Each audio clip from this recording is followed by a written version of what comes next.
Vaj ragatimi popullor dëmtojnë në heshtje shëndetin e zorëve tuaja. Studiuesit zbuluan se dietat e pasura me vaj soje mund të dëmtojnë shëndetin e zorëve dhe të rrisin ndjeshmërinë ndaj sëmundjeve inflamatore të zorëve. Komponenti kryesor i vajit, acidi linoleik, ushqen Escherichia coli e dëmshme ndërsa pakson bakteret e dobishme të zorëve, ndërsa dobëson bakteret e dobishme të zorëve. Ai gjithashtu dobëson barrierën e zorëve duke lejuar që toksinat të depërtojnë në qarkullimin e gjakut. Ekipi rekomandon kufizimin e konsumimit të vajit të sojës dhe formimin e yndyrnave më të shëndetshme si vaji i ullirit ose i avokados.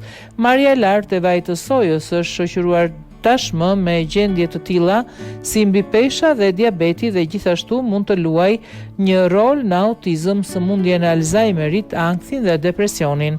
Studiuesit tani po shtojnë kolitin ulceroz, një lloj sëmundje inflamatore të zorëve IBD, e karakterizuar nga inflamacioni i vazhdueshëm i zorës së trash në atë listë të shqetësimeve të mundshme.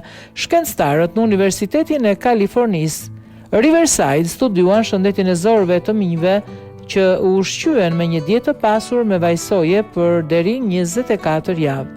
Gjetjet e tyre treguan një rënje të baktereve të dobishme dhe një rritje të baktereve të dëmshme, konkretisht Escherichia coli invazive ngjitse, gjendje të njohura që kontribuojnë në kolit. Ndërprerja e mikrobiomës së zorëve. Vaji i sojës është vaji i ngrënshëm më i konsumuar në Shtetet e Bashkuara dhe po fiton popularitet në vende të tjera të mëdha duke përfshirë Brazilin, Kinën dhe Indinë. Në Shtetet e Bashkuara të Amerikës, kultivimi në shkallë të gjerë i sojës filloi në vitet 1970 kryesisht për ushqim të kafshëve dhe vaji i sojës u bë një nënprodukt i bollshëm. Meqense soja është e lirë dhe e lehtë për të rritur, përdorimi i saj u zgjerua me shpejtësi.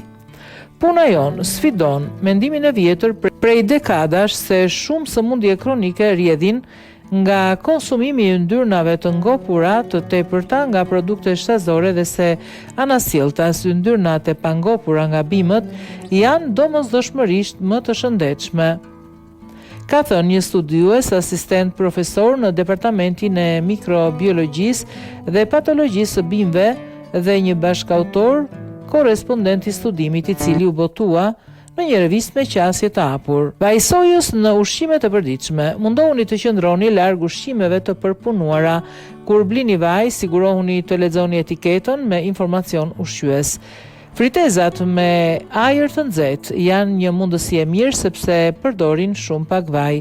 Studiuesit përdorin vaj ulliri për gatim dhe sallata. Ata thanë se opsionet të tjera të shëndetshme për gatim janë vaj kokosit dhe vaj avokados. Ata paralajmëruan se vaj mistrit nga ana tjetër ka të njëjtën sasi acidi linoleik si vaj sojës. Ne rekomandojmë të mbani gjurmët e vajit të sojës në dietën tuaj për të siguruar që nuk po konsumoni acidin linoleik të tepërt, thonë mjekët. Ky është mesazhi ynë për tu marrë në shtëpi.